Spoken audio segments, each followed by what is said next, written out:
3 months కి before కి నీకు వ్యత్యాసం ఏంటి? అప్పుడు నేను ఇంట్లోనే ఉండేదాన్ని సార్. మా అమ్మే చాలా కష్టపడేది.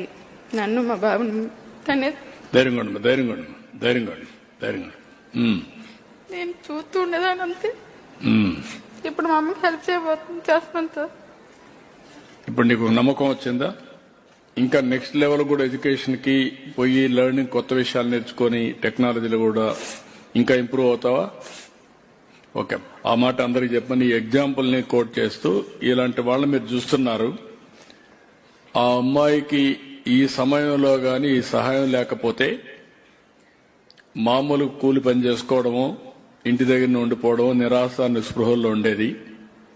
3 నెలలకు మునుపు నిరాశలో నుంచి ఈరోజు ఒక నమ్మకానికి వచ్చింది, ఒక కాన్ఫిడెన్స్ వచ్చింది. ఇప్పుడు 1,80,000 రూపాయలు సంపాదించే పరిస్థితికి వచ్చింది. అంటే మనం గుర్తుపెట్టుకోవాల్సింది ఎక్కువ ఉండే